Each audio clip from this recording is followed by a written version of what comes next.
Ya Rabbal Alamin. Salawat serta salam marilah senantiasa kita sampaikan kepada Nabi besar kita, Nabi Muhammad SAW, yang telah membimbing kita menuju zaman yang penuh barokah ini.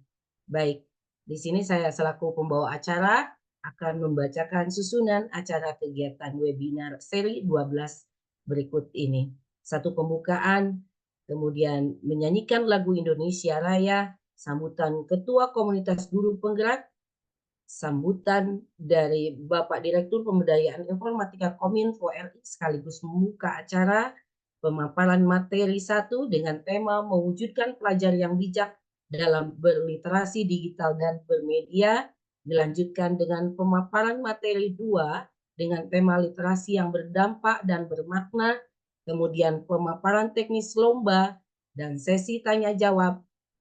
Selanjutnya adalah penutup dan foto bersama. Baik Bapak Ibu, mohon maaf agak gugup ini ya.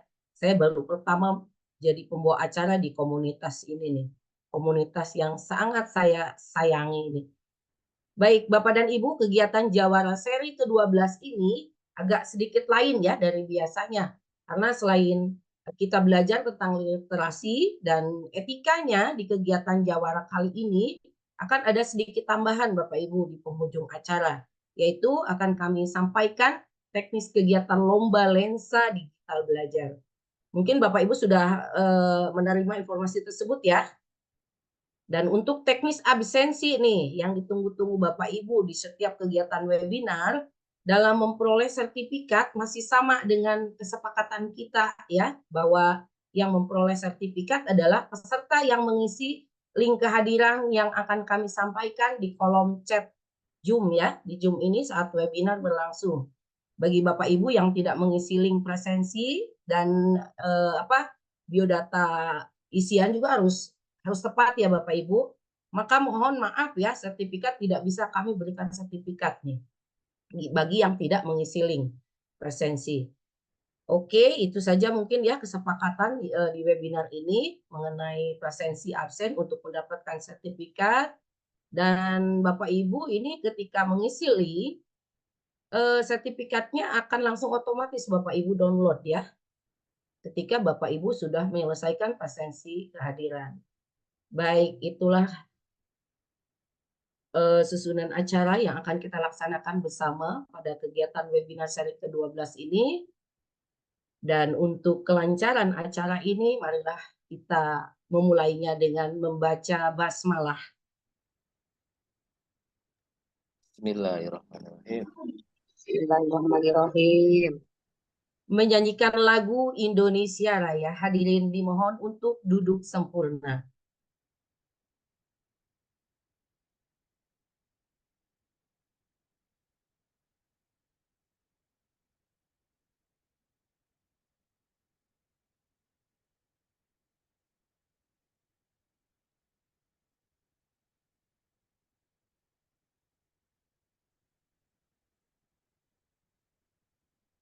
Pak Imam, Bu Kori, bisa ditayangkan lagu Indonesia Raya ini? Sepertinya masih loading. Ya. Mohon ditunggu ya Bapak Ibu.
Hadirin dimohon duduk santai kembali. Saya mau cek kehadiran dulu ya Bapak Ibu. Silakan raise hand. Ya, kalau saya panggil nih dari kotak mananya ya. Jumlah peserta masih di angka 67, belum 100 nih seperti webinar biasanya. Baik, saya cek kehadiran ya. Kabupaten Pandeglang, silakan raise hand. Raise hand, Kabupaten Pandeglang, raise hand semuanya. Adakah dari Pandeglang? Silakan raise hand semuanya, cek kehadiran ya. Oke. Kabupaten Lebak. Oke, raise hand ya. Oke, sudah ada tuh. SMA 10 Pandeglang. Oke, terima kasih. Good job. Lanjut Kabupaten Lebak. Oke. Kabupaten Tangerang. Hadir. Oke. Kota Cilegon. Hadir, Ibu. Oke, mantap. Kota Tangerang Selatan. Tangsel. Hadir, Bu. Pak Fatil Ahmad. Oke, good job. Kota Tangerang. Hadir, Bu. Oke. Kabupaten Tangerang. Ada? Oke, cukup ya. Siap, hadir. Ya. Oke, terima kasih. Masih di angka 67. Baik, Bapak dan Ibu, marilah kita dengarkan bersama sambutan dari Ketua Komunitas Guru Penggerak SMA, SMK, dan SKH, Bapak Imam Sidik, Bapak Imam Isnaini Sidik, SSI MPD, dipersilahkan. Baik, terima kasih Bu Dewi. Suara saya terdengar jelas? Jelas, Pak. Dengar, jelas. Baik, terima kasih. Assalamualaikum warahmatullahi wabarakatuh. Waalaikumsalam warahmatullahi wabarakatuh. Alhamdulillah, puji dan bersyukur kita panjatkan kehadirat Allah. Salawat serta salam tidak lupa kita sampaikan kepada junjungan kita Nabi besar Muhammad sallallahu alaihi wasallam. Bapak Ibu guru hebat yang saya hormati dan juga mungkin ada peserta dari pelajar yang kami banggakan. Waalaikumsalam, siapa? Alhamdulillah pada kesempatan yang baik ini kita dari komunitas guru penggerak dapat melaksanakan webinar Jawara seri 12. Mudah-mudahan Bapak Ibu guru penggerak hebat tetap bersemangat di dalam mengikuti webinar Jawara series ini yang merupakan sebuah kebanggaan untuk kita. Kemudian juga ada kemajuan Bapak Ibu yang perlu kami laporkan bahwa kegiatan kita bertambah sekarang, yaitu akan mengadakan sebuah lomba. Lomba yang berkaitan dengan adab, ya, adab dalam bermedia sosial. Ini tentunya menjadi fokus perhatian kita ke depan, bahwa pelajar itu nanti harus memiliki adab dalam bermedia sosial. Termasuk kita juga mengadakan lomba itu dalam rangka membentuk generasi muda yang peduli anti hoax, ya. Kenapa anti hoax ini? Karena hoax ini terus terang membunuh karakter, juga menimbulkan isu-isu yang kurang bagus gitu ya. Nah, jadi cerdas dalam bermedia ini juga merupakan sebuah pembelajaran dalam rangka transformasi pendidikan di Provinsi Banten ini. kita menggandeng Kominfo, ya Kominfo Pusat, yang alhamdulillah mungkin nanti akan jadi keynote speaker, juga akan membuka kegiatan ini dari Pak Slamet ya, sebagai Dirjen. Kemudian juga kita menggandeng dari Mavindo, itu sebuah organisasi yang peduli terkait dengan pergerakan pendidikan. Itu saya mengucapkan terima kasih yang sebesar-besarnya kepada Bapak Ibu guru hebat yang terus setia mengikuti webinar Jawara ini dari Jawara pertama sampai sekarang alhamdulillah sudah menginjak Jawara yang ke-12. Alhamdulillah juga di sini ada adik-adik ya, siswa pelajar yang saya lihat juga ada dari berbagai sekolah. Tetap tunjukkan kreativitasnya untuk mengikuti lomba ya, membuat film pendek dan poster itu sebagai bentuk kepedulian kita dalam mendidik bangsa ini supaya tidak mudah terkena hoax, dan juga terkait dengan adab dalam bermedia sosial. Kenapa? Karena bermedia sosial itu ada rekam jejaknya atau disebut jejak digital. Nah, ini harus hati-hati kepada adik-adik, jangan asal upload atau jangan asal sembarangan di dalam media. Kenapa? Karena ada undang-undang ITE. Mungkin itu saja yang bisa saya sampaikan. Terima kasih. Kepada Bapak Ibu guru, saya minta dorongannya untuk mensupport murid-muridnya untuk mengikuti lomba video pendek dan juga poster digital ini. Terima kasih semuanya pada Bapak Ibu guru hebat, juga siswa-siswi yang saya banggakan. Anadallah wa yakum ila suratul mustaqim. Wassalamualaikum warahmatullahi wabarakatuh. Waalaikumsalam warahmatullahi wabarakatuh. Terima kasih Pak Ketua. Selanjutnya Bapak dan Ibu, mari kita dengar bersama sambutan dari Bapak Direktur Pemberdayaan Informatika Kominfo RI. Sekaligus berkenan kiranya Bapak untuk membuka acara. Kepada Bapak Slamet Santoso SHMM, kami persilakan. Baik, terima kasih Mbak Rayu sebagai MC sekaligus yang awali. Assalamualaikum warahmatullahi wabarakatuh. Salam sejahtera tentunya untuk kita semua dan salam sehat. Om Swastiastu, Namo Buddhaya, salam kebajikan. Yang saya hormati Ketua Komunitas Guru Penggerak SMA, SMK, SKH Provinsi Banten, Bapak Imam Isnaini Sidik. Yang saya hormati Ibu Horiah Rahmawati selaku Ketua Pelaksana, dan tentunya Bapak Ibu Guru yang hadir secara online dan rekan-rekan siswa semuanya.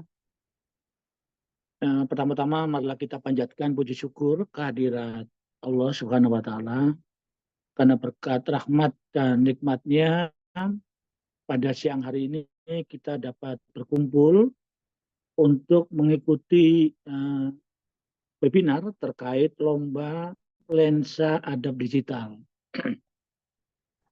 Bapak Ibu Guru dan teman-teman siswa yang saya hormati, saya mewakili Kementerian Komunikasi dan Informatika, Kementerian Kominfo, tentunya menyampaikan terima kasih kepada tentunya komunitas guru penggerak di wilayah Provinsi Banten dengan terselenggaranya acara ini. Kami merasa di Kominfo, tentunya di kami, dalam rangka untuk mewujudkan ruang-ruang digital, internet yang bersih, yang lebih baik dan lebih aman, nggak mungkin kami bisa selenggarakan dengan resource atau sumber daya yang ada di kami. Oleh karena itu, bermitra, berkolaborasi dengan guru penggerak di wilayah Provinsi Banten itu merupakan kehormatan. Sekaligus saya ingin menyampaikan terima kasih atas kerjasama ini.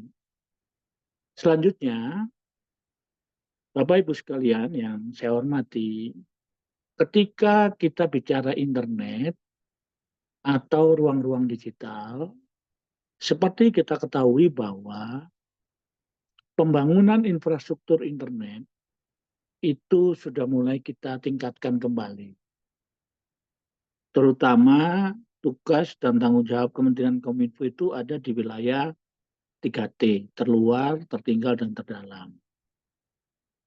Dan bahkan juga sudah dibangun akses internet BTS juga oleh operator seluler yang tentunya mempunyai nilai ekonomis. Nah, kami Kominfo dengan operator seluler juga bahu-membahu untuk tentunya meningkatkan pemerataan akses internet di seluruh wilayah Indonesia. Namun, Bapak Ibu sekalian dan siswa-siswa, dengan pembangunan infrastruktur yang semakin masif, kita ketahui bahwa pengguna internet kita itu sudah di angka 200 lebih juta orang yang menggunakan internet. Kemudian mereka menggunakan itu rata-rata hampir 8 jam sehari. Nah, ini merupakan fenomena yang patut kita syukuri. Bahwa banyak di antara kita semua sudah menggunakan internet. Sudah mempunyai akses untuk menggunakan internet atau ruang-ruang digital. Ini sebuah potensi yang sangat membanggakan. Tapi Bapak Ibu guru, komunitas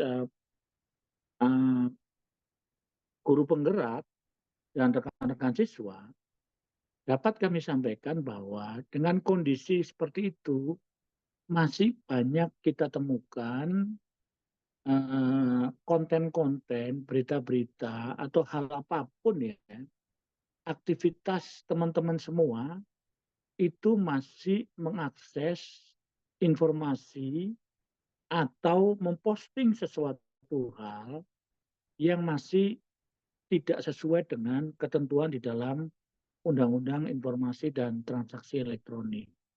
Seperti tadi yang sudah disampaikan Bapak Ketua.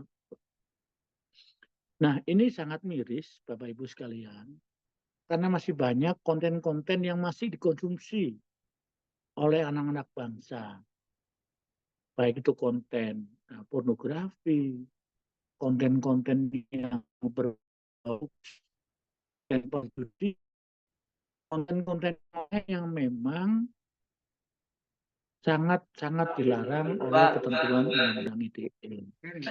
Nah, kenapa kami tadi sampaikan kepada Bapak Ibu guru dan rekan-rekan sekalian, kegiatan webinar kali ini, lomba lensa adab digital itu sangat penting karena tahun 2030 sampai tahun 2045 kita mempunyai bonus demografi. Jadi siswa-siswa didik yang ada di Provinsi Banten nanti tahun 2030 dan 2045 menjadi tulang punggung ekonomi di Indonesia. Kalau saya hitung, teman-teman SMA ini kurang lebih 17 sampai 18, begitu kita tambahin 21 tahun ke depan di 2045, itu umurnya sangat-sangat signifikan untuk bisa meneruskan perjuangan dan kemajuan bangsa Indonesia. Oleh karena itu, lomba ini, acara ini menjadi sangat penting karena masa depan bangsa itu sekarang ada di adik-adik SMA, khususnya di wilayah Provinsi Banten. Saya ingin menyampaikan, Bapak Ibu sekalian, dan rekan-rekan siswa yang hadir saat ini, contoh konten yang paling menjadi darurat saat ini adalah konten judi online. Saya ingin sampaikan kepada Bapak Ibu dan rekan-rekan sekalian bahwa pelaku judi online di Indonesia itu sudah hampir 3,4 juta orang. Kemudian uang yang beredar dan dimanfaatkan oleh bandar judi online itu hanya untuk tahun 2023 itu sebesar 327 triliun. Bayangin, satu hari uang yang disedot dari masyarakat, dari para pelaku judi online itu hampir 1 triliun satu hari. Inilah yang menjadi concern dari kami, Kementerian Kominfo. Tentunya nanti kami minta bantuan dan kerjasama dari Bapak Ibu Guru juga untuk menyampaikan hal ini. Bapak Ibu yang saya hormati, pelaku judi online itu dari yang tadi 3,4 juta ya kurang lebih, itu 80%-nya adalah golongan ekonomi menengah ke bawah. Inilah yang sangat memprihatinkan, karena kalau tidak kita bekerja sama dan kolaborasi dalam menangani konten-konten negatif, salah satunya adalah judi online, maka Indonesia akan terpuruk nanti di tahun 2030 sampai 2045. Oleh karena itu, kami mengharap bantuan Bapak Ibu Guru serta rekan-rekan siswa untuk bisa menyampaikan kepada orang-orang sekelilingnya, kepada teman-teman di sekolah agar menghindari judi online. Kami menyampaikan bahwa judi online itu adalah penipuan. Maka pelaku judi online adalah korban penipuan. Kita tidak bisa melawan mesin, melawan algoritma yang sudah disusun sedemikian rupa oleh bandar agar kita menang, nggak mungkin. Tidak ada ceritanya orang kaya, orang sejahtera itu karena judi. Apalagi ini judi online. Yang sudah disusun sedemikian rupa agar bandar itu yang menang. Nah, oleh karena itu saya sekali lagi kepada guru komunitas di Provinsi Banten, saya sangat mengapresiasi acara hari ini karena dengan banyaknya konten-konten negatif yang ada di internet, di ruang-ruang digital itu harus kita lawan dengan konten-konten positif yang lebih banyak. Oleh karena itu ini kegiatan yang sangat positif. Kami berharap dari Kementerian Kominfo mudah-mudahan acara Lomba Lensa Adab Digital ini bisa dimanfaatkan oleh rekan-rekan semuanya anak didik di wilayah Provinsi Banten. Dan kepada guru penggerak kami mohon bantuannya untuk tidak henti-hentinya menyampaikan, menginspirasi, memberikan contoh kepada lingkungan sekitar agar menggunakan ruang-ruang digital itu menjadi lebih baik, lebih aman, bahkan lebih produktif. Mungkin itu yang dapat kami sampaikan. Sekali lagi, terima kasih kepada komunitas guru penggerak, SMA, SMK, dan SKH di wilayah Provinsi Banten. Mudah-mudahan apa yang kita lakukan hari ini ke depan menjadikan ibadah buat kita semua. Dan tentunya apa yang kita lakukan hari ini dapat bermanfaat bagi anak didik di wilayah Provinsi Banten dan masyarakat pada umumnya. Demikian Bapak Ibu sekalian, terima kasih. Mohon maaf kalau ada kekurangan dari kami. Dan saya kiri, sebelum saya kiri mohon izin dengan mengucap Bismillahirrahmanirrahim, acara Lomba Lensa Adab Digital di wilayah Provinsi Banten secara resmi saya nyatakan dibuka. Tok, tok, tok. Demikian. Assalamualaikum warahmatullahi wabarakatuh. Terima kasih. Om Santi. Waalaikumsalam warahmatullahi wabarakatuh. Terima kasih Bapak. Ya. Terima kasih Bapak sudah membuka acara dan tadi disampaikan ya ada dampak positif dan negatif ketika berinternet, terutama di zaman ini ya, kita memang sebagian 200 berapa Pak, 200 juta ya orang sudah merasakan internet dan bermedia sosial juga, dan kemudian 8 jam sehari, bayangkan. Nah, melalui webinar ini di coaching klinik ini, marilah kita Bapak Ibu guru ini umpamanya berikhtiar ya, kita semuanya, kita mengarahkan murid juga untuk bijak dalam menggunakan internet di media sosial. Begitu ya Bapak Ibu. Baik, terima kasih Bapak sudah membuka acara. Bapak Ibu, baiklah kita lanjut ke sesi berikutnya. Kita akan menerima materi dari pemateri 1, narasumber 1 yaitu Ibu Heni Mulyati SPD MPD, dan sebelum narasumber memberikan materinya, pemaparan materi, saya akan membacakan riwayat biodatanya ya Bapak Ibu. Bisa ditayangkan Bu Kori, Pak Imam? Pak Imam, Bu. Oh, Pak Imam ya, mohon maaf. Pak Imam bisa ditayangkan. Dan juga saya mengucapkan, kami panitia mengucapkan terima kasih kepada sponsor kali ini yang mensponsori webinar kali ini, yaitu dari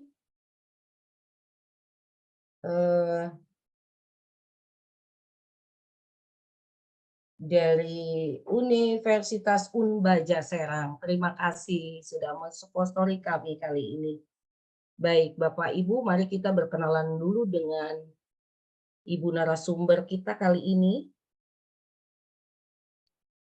Akan saya bacakan ya. Sebentar, saya lihat ini dulu Bapak Ibu. Sebentar. Oke. Baik, narasumber yang pertama kita adalah Ibu Heni Mulyati MPD, tepat tanggal lahir di Cilacap, tanggal 11 Januari 1982, S2, Bimbingan dan Konseling Universitas Negeri Jakarta, kemudian pengalaman kerja yang terbaru saja ya, panjang sekali, banyak sekali. Hebat nih beliau. Dia merupakan bagian dari tim Project Leader Program Democratic Wrestling, bekerja sama dengan The Asia Foundation. Kemudian pengalaman organisasinya 2022 sampai dengan sekarang sebagai anggota Presidium Komite Edukasi Mafindo. Kemudian beliau mengikuti banyak sekali pelatihan seminar, dan yang terakhir yang beliau ikuti adalah sebagai koordinator, trainer, dan penanggung jawab materi pelatihan guru, penguatan literasi, media, dan informasi dalam pembelajaran kurikulum Merdeka Mafindo, bekerja sama dengan UNESCO tanggal 12-13 Agustus di Jakarta kemarin, baru saja ya, berarti kemarin. Kemudian beliau juga mendapatkan beasiswa penerima beasiswa Australia Award Indonesia untuk program The Challenge of Misinformation and Disinformation, Fostering Information Integrity and Media Literacy in Democratic Society pada bulan Oktober 2024. Kemudian beliau adalah sebagai konsultan penyusunan modul Grand Design program remaja PKBI. Panjang sekali ini. Riwayatnya keren, mantap Bu. Oke, baik Bapak Ibu, baiklah kita akan bersama-sama mendengarkan materi dari narasumber pertama yaitu Ibu Heni Mulyati. Kepadanya kami persilahkan. Baik, terima kasih Ibu Dewi sudah mengantarkan saya pada hari ini. Bapak Ibu semua, apakah suara saya terdengar dengan baik di sana? Jelas Bu. Oke, sudah bagus suaranya ya. Oke, Assalamualaikum warahmatullahi wabarakatuh. Waalaikumsalam warahmatullahi wabarakatuh. Selamat siang, salam sejahtera untuk kita semuanya. Mungkin minta tolong Bapak untuk yang operator di bagian slide pertama dulu kali ya. Nah, ini dia. Baik Bapak Ibu, terima kasih saya diberikan waktu ini kurang lebih 30 menit ya untuk berbagi ke teman-teman semua. Tadi kalau tidak salah ada peserta siswa juga ya hari ini ya. Oke, jadi saya tadinya pengen Bapak Ibu aja nih, tapi saya ganti juga deh. Bapak Ibu dan teman-teman semua yang hari ini mengikuti sesi pada siang hari ini. Oke, saya lanjut Bapak, boleh ke slide berikutnya, izin. Oke, hari ini saya akan membahas beberapa hal saja Bapak Ibu. Pertama terkait dengan tadi perkenalan sudah disampaikan oleh Ibu MC juga. Saya juga akan berbicara tentang kenapa sih kita penting mempelajari tema hari ini terkait dengan literasi media dan informasi itu seperti apa. Kritis terhadap informasi juga terkait dengan keamanan digital seperti itu. Jadi memang sebenarnya kalau mau bicara materi ini Bapak Ibu itu sangat luas ya teman-teman semua. Tapi karena saya akan mengambil dua fokus saja hari ini terkait dengan kritis terhadap informasi dan literasi keamanan digital ya. Saya coba perdalam lebih lanjut. Oke, boleh ke slide berikutnya. Nah, ini tadi sudah perkenalan. Tadi saya mau pantun singkat nih ya. Ke Banten naik kereta. Cakep. Apakah Bapak Ibu semuanya? Nah, cakep. Ya, saya kalau Banten itu yang paling saya ingat itu satu, saya suka sama sate bandengnya ya. Itu enak banget. Semoga kapan-kapan bisa mampir ke Banten secara tatap muka ketemu Bapak Ibu semua ya di sana. Semoga ada kesempatan bisa ketemu. Hari ini kita secara virtual dulu. Nanti semoga kita bisa ketemu secara langsung ya Bapak Ibu. Oke, slide selanjutnya boleh? Nah, ini yang belum kenal dengan Mavindo, kami merupakan kepanjangan dari Masyarakat Anti Fitnah Indonesia. Jadi kami dari tahun 2016 ya Bapak Ibu, kita fokusnya adalah pada pemeriksaan fakta, kita juga ada edukasi juga, kita harus tombak anti hoax, kita sifatnya guyup. Jadi kami membawa kesempatan buat teman-teman saya Bapak Ibu yang tertarik menjadi relawan kita seperti itu. Saat ini kita ada di 44 kota yang sudah resmi ya, mungkin nanti akan menyusul kota-kota lainnya, dan kita ini anggota dari IFCN, itu semacam organisasi periksa fakta internasional. Kenapa? Karena ya tadi kan kalau bicara hoax, disinformasi, kadang kan dia ada dari luar negeri juga ya. Nah, kita perlulah koordinasi, kolaborasi dengan negara lain seperti itu. Nah, Mavindo kita sifatnya independen, kita gotong royong seperti itu ya. Jadi kalau ada yang nanya, apakah kami berpihak pada salah satu kubu? Kami tidak ya Bapak Ibu ya. Artinya ketika ada hoax dari manapun, nanti itu kita akan bongkar faktanya seperti itu. Oke, boleh ke slide berikutnya? Ini ada sebuah film, boleh dibantu di play, Bapak? Oke.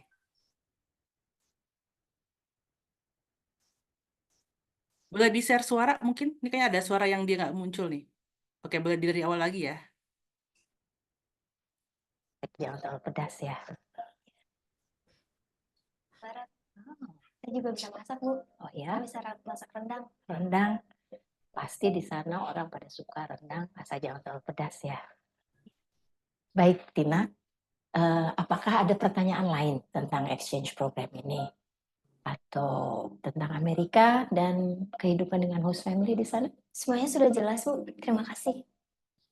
Kami sangat senang Tina sudah datang di interview terakhir ini. Kami sangat terkesan ya. Kami harap Tina bisa mengikuti exchange program ke Amerika tahun depan. Terima kasih banyak, Ibu. Amerika. Ya. Sebagai langkah final, Ibu Santi akan melakukan checking referensi dan background Tina. Baik. Biasanya kalau tidak ada masalah, dalam 1-2 minggu ke depan, kami akan mengirimkan surat konfirmasi. Oke, terima kasih.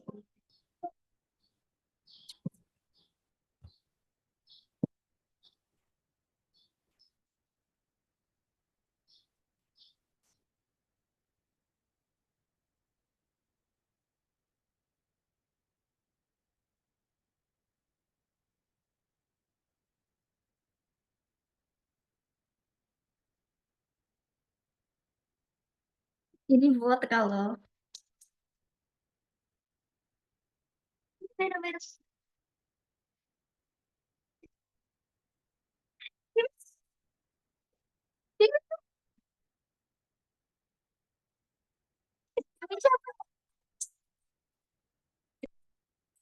Timmy, my adorable Timmy.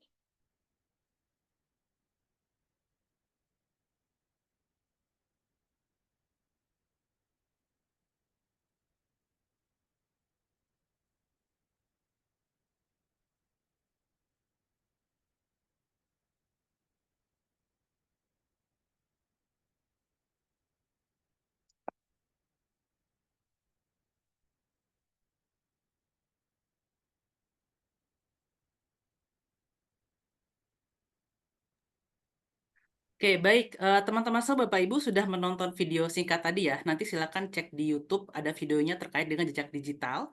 Nah, sekarang saya mau bertanya nih ke Bapak Ibu. Saya mungkin mau kasih kesempatan satu orang yang berani menyampaikan apa sih kesimpulan dari video tadi. Oke, yang berani boleh raise hand, nanti saya akan kasih hadiah. Nanti lewat Bu Korea ya hadiahnya ya. Nanti saya akan kirimkan. Yang bisa menyimpulkan video tadi bisa raise hand dan nanti kita akan kirimkan uang online, uang digital ya bahasanya. Silakan. Ada yang bisa menyimpulkan video tadi Bapak Ibu? Ayo Bapak Ibu. Singkat aja boleh, nggak harus semua diceritain ya. Kesimpulannya apa dari video tadi? Ada yang mau? Atau ketik di kolom komentar, boleh? Buru-buruan, cepet-cepetan nih. Oke, saya hitung sampai 3 ya. Oke, ada yang mau menyimpulkan video tadi? Kesimpulannya apa? Videonya patah-patah, oke. Tapi ada ya nggak yang menangkap dari potongan tadi, video tadi? Kira-kira dia, kalau saya boleh cerita ya, jadi dia itu mau ikutan, oh, ini dari Ibu Siti Rafila nih. Dari sekolah mana Ibu Siti Rafila? Oke, ini kayaknya kalau gitu kita sepakatin, sepertinya ini sudah paling mendekati ya, jejak-jejak tidak akan pernah hilang. Oh oke, siap. Dari SMK Muhammadiyah 2 Tangerang. Tepuk tangan virtual buat Ibu Siti ya, selamat ya. Oke. Terima kasih. Ini mungkin karena kita ada kendala di sinyal, jadi agak sedikit ini ya, patah-patah. Baik. Siap. Wah, nih banyaknya komentar juga. Terima kasih. Jadi Bu Siti nanti silakan dijapri nomor GoPay-nya ya ke Ibu Korea ya untuk kita follow up lebih lanjut. Oke, kita lanjut ke slide Bapak Ibu sekalian. Ini saya mau sedikit cerita terkait dengan tadi kan kita sudah melihat ya bagaimana ternyata jejak digital itu punya dampak. Apalagi ini mungkin teman-teman yang sekarang sedang sekolah atau mungkin mau cari beasiswa ya. Nah, kalau dulu mungkin zaman-zaman ya sebelumnya orang sebelum ada internet ya, mungkin kalau kerja cuma lihat apa sih CV, ijazah gitu ya. Sekarang udah beda. Orang sudah pakai yang namanya media sosial kita dilihat gitu. Atau mau daftar misalnya jadi PNS mungkin atau menjadi apapun ya. Sekarang sudah dilihat nih backgroundnya. Kira-kira ini orang seperti apa sih di media sosial gitu. Jadi ini pesannya adalah dari film tadi. Kita lihat nih selama ini jejak kita seperti apa sih di dunia digital gitu. Jangan sampai itu pengaruhi masa depan kita. Oke, ini di slide ini saya mau cerita juga sebenarnya kalau bicara tentang hoax dan disinformasi juga ini juga terjadi di siapa saja ya, nggak cuma di siswa, bahkan guru pun juga bisa. Ini artinya apa Bapak Ibu? Artinya kita yang semua di sini ini rentan untuk menjadi korban. Karena apa? Bisa jadi kita nggak tahu. Atau karena mungkin kita salah terima informasi ya. Nah, sesi hari ini saya akan mencoba memberikan semacam apa ya, tips singkat ya ke Bapak Ibu Cihuy. sekalian, agar nanti kita tidak jadi apa korban ya. Arti minimal kita nggak nyebarin hoax atau kita tahu nih, oh ini hoax. Kalau udah tahu hoax kita mesti ngapain nih seperti itu. Saya akan berbagi tips itu hari ini. Oke, lanjut ke slide berikutnya. Oke, kakak admin boleh dibantu karena saya tidak bisa akses jadi co-host hari ini. Oke, slide berikutnya.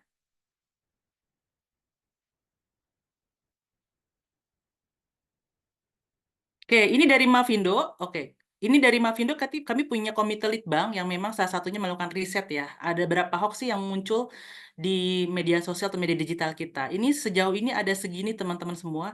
Di tahun lalu 2023 itu ada sekitar 2.330 hoax yang kita periksa. Tapi ini catatannya, ini hasil laporan yang masuk ya. Dan hasil dari tim pemeriksa fakta Mavindo, kita melakukan periksa fakta. Apakah angkanya aslinya lebih banyak? Bisa jadi iya. Gitu. Karena kita kan nggak tahu ya, mungkin di grup percakapan, itu kan susah untuk deteksi ya teman-teman ya. Atau misalnya di tempat yang lain kita mungkin nggak ngelaporin.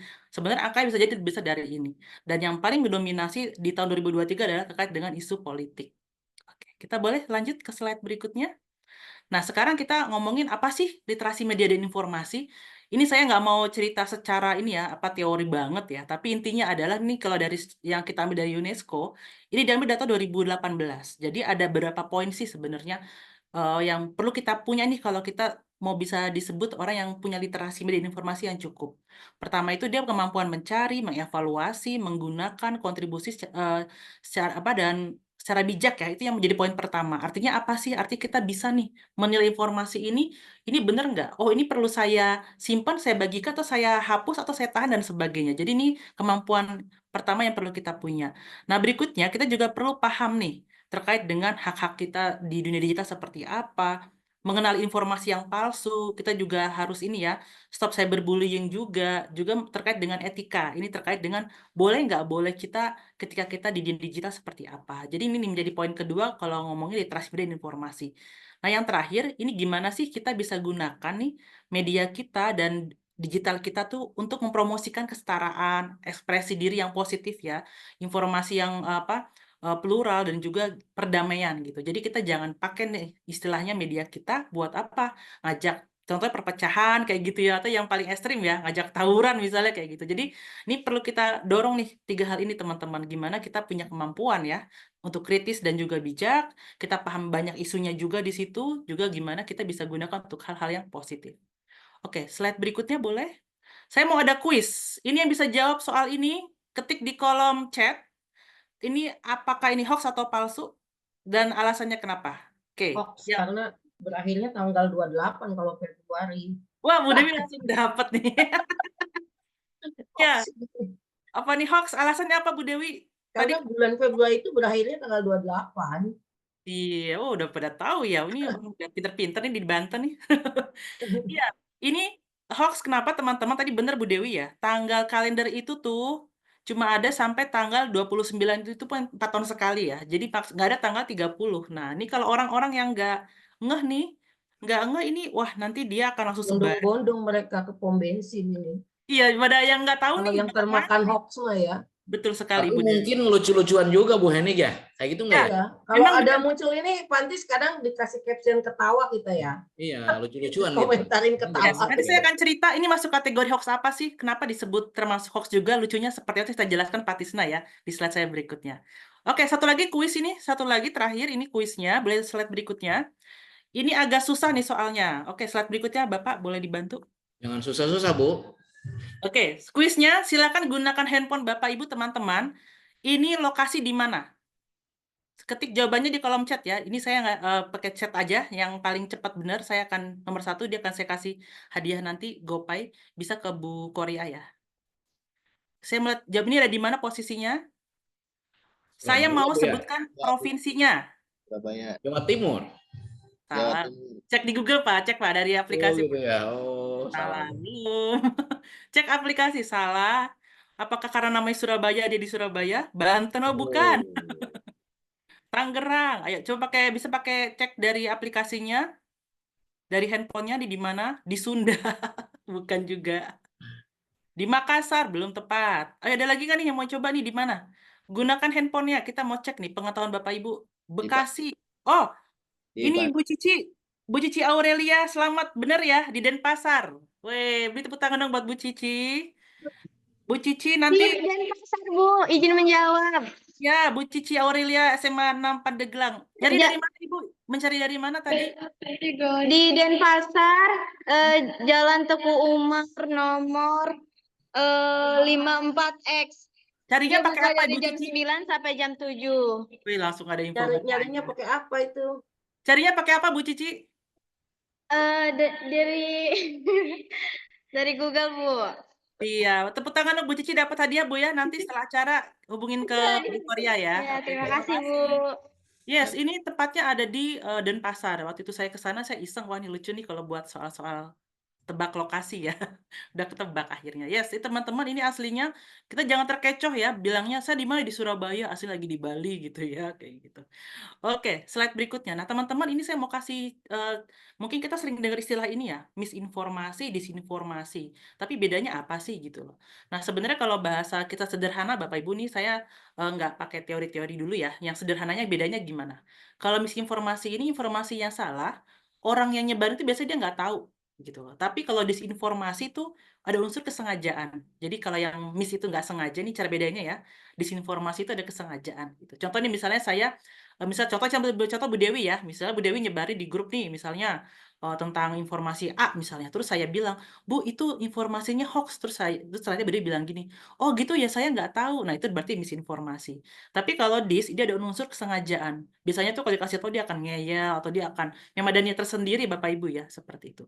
Nah, kalau malinformasi itu informasi memang dia pakai untuk menyerang orang gitu. Walaupun ada benernya misalnya, tapi ada unsur misalnya untuk istilahnya apa pencemaran, nama baik atau penghasutan atau penghina dan sebagainya. Jadi ini merusak istilahnya seperti itu. Jadi itu bedanya teman-teman ya Bapak Ibu ya. 3 jenis gangguan informasi ini yang muncul di sekitar kita. Oke, slide berikutnya. Nah, tadi ada yang nanya nih, kok kenapa yang konten lucu-lucu disebut hoax juga ya gitu ya. Nah, kalau kita Mavindo, kita mengacu pada 7 jenis ini Bapak Ibu. Nah, nanti mungkin bisa sekali-kali mampir ya ke situsnya kami dan juga ke IG-nya kami untuk melihat lebih detail. Itu termasuk kategorinya satir atau parodi, Bapak Ibu sekalian. Maksudnya apa? Jadi memang dia secara isi lucu, tapi dia tidak ada niatan untuk merugikan yang berpotensi mengelabui. Nah, memang sih niatnya lucu-lucuan, tapi kan ada unsur yang dia ini ya salah ya, misal tanggalnya gitu. Jadi kita fokus pada informasi yang salahnya atau penggunaan gambar editnya misalnya, atau lokasi yang dia pakai salah kayak gitu. Jadi itu yang kita fokus pada situnya. Itu teman-teman. Nanti jenis lainnya ada konten menyesatkan, konten palsu dan sebagainya, nanti bisa dibaca lagi ya. Nanti saya akan bagi file ini ke teman-teman buat teman-teman baca lagi kok, tenang aja. Oke, slide berikutnya boleh? Nah, terus kita kalau punya ada konten kayak gini, baiknya diapain sih? Gitu loh. Sekarang saya mau survei dulu Bapak Ibu di ruangan Zoom ini, mana yang paling mudah menurut Bapak Ibu kalau ada konten nih, ini ada 1, 2, 3, 4. Ada konten hoax itu kira-kira sebaiknya diapain ya? Kalau ada konten hoax sebaiknya. Nomor 2, di-delete ya. Paling mudah di-delete ya, dihapus ya. Oke, yang lain apalagi disembunyikan. Di red flag. Bukan red flag itu beda lagi konteksnya. Itu maksudnya di flag itu ditandain, di report ya. Oke, di laporan. Paling mudah itu ya, dilaporkan kata Bapak Ibu ya. Oke. Oke, sekarang kita ke soal yang nomor 2 nih. Paling sulit yang mana Bapak Ibu? Di antara 4 ini, aktivitas ini, mereport, menghapus, membalas, atau mengabaikan. Mana paling sulit? Merespon. Oke, ini dari Bu Mas Aniah, merespon. Kenapa Bu? Boleh tahu jawabannya?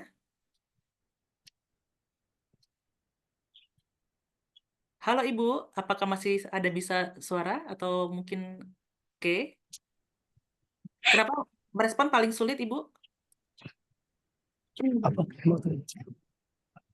Karena kalau kita merespon kan ujung-ujungnya harus berurusan ke polisi, kayak berurusan ke orang itu juga. Jadi lebih baik kita melaporkan daripada harus jawab adu-adu jawaban gitu. Oke, siap. Terima kasih Bu pendapatnya ya. Oke, ada lagi yang paling berisiko yang menurut teman-teman nih. Sekarang nomor 3, pertanyaan ketiga. Di antara 4 ini, mana yang paling berisiko menurut teman-teman? Ada nggak? Ini kita survei dulu aja ya. Gitu ya. Oke, ada yang bilang merespon atau ada lagi? Oke. Dan oke, udah terima kasih sudah berikan pendapat. Terakhir nih, yang paling apa nih? Nomor 4, aduh saya nggak kebaca di sini nih. Bisa dibantu. Nomor 4 apa ya? Efektif. Kira-kira kita bisa apa ya? Mana yang paling efektif? Yes, dari 4 ini menurut Bapak Ibu apa yang paling efektif? Ada yang punya pendapat? Ya, hapus kan. Report. Oke. Sekarang kita bisa ke slide berikutnya ya. Saya akan mencoba sedikit mengaitkan kenapa sih ini yang bisa kita lakukan. Oke, boleh ke slide berikutnya, Kakak operator? Ya. Nah, teman-teman, sebelumnya nih kita perlu tahu dulu nih. Sebenarnya informasi hoax ciri-cirinya apa sih secara umum ya? Ini mungkin hadir dalam aplikasi percakapan atau di medsos kita ya, seperti itu. Pertama, judulnya berlebihan gitu. Misalnya viralkan, jangan berhenti di Anda gitu. Atau misalnya kalau nggak dibagi Anda dapat sial nih, 7 turunan misalnya. Itu kan sangat lebay banget ya. Kira-kira media jurnalistik bahasanya begitu nggak? Enggak kan ya, contoh kita ke Liputan 6. Ada nggak sih judul dia yang kayak gitu kan? Enggak ya. Jadi judul berlebihan kita mesti ini nih, mesti waspada nih. Kedua, kita juga hati-hati.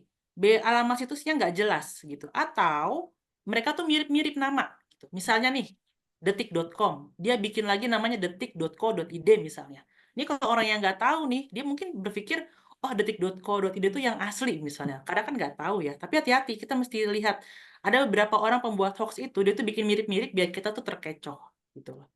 Ketiga, tidak ada nama penulis, alamat redaksi karena umumnya kalau media-media arus utama atau media-media yang kredibel itu dia punya ya. Isinya provokatif, ajak orang melakukan sesuatu ya, mau dia perintah untuk misalnya melakukan memboikot dan sebagainya itu juga perlu waspada. Kemudian ciri kelima, minta dibagikan atau diviralkan dan yang terakhir itu kita juga waspada. Cek bagian check about us. Walaupun nih ada media misalnya di online terus dia menggunakan about us ada nih. Tapi cek juga tuh email yang dia pakai itu email gratisan atau berbayar gitu. Misalnya dia menggunakan gratisan ya, contohnya Gmail dan seperti itu teman-teman perlu waspada juga. Jadi kita tuh kalau ngelihat hoax itu mesti luas teman-teman Bapak Ibu ya. Jadi kenapa? Karena tadi cirinya tuh banyak banget seperti itu. Oke, kita slide berikutnya. Nah, sekarang gimana sih Kak kalau kita udah lihat ciri-cirinya? Ini kalau pakai alat. Nah, kalau pakai alat, Bapak Ibu, ini ada banyak alatnya. Ini saya tidak akan detail secara dalam karena waktunya terbatas. Tapi kalau nanti Bapak Ibu butuh sesi khusus, nanti kita siap untuk bantu dari Mavindo. Ini dari sisi mesin pencarian, ada alat untuk fotonya juga. Oke, slide berikutnya. Untuk cek video kita ada banyak toolsnya juga. Ini digunakan juga dalam pemeriksaan fakta kami. Atau cek lokasi. Kita bisa menggunakan aplikasi yang kita biasa pakai ya.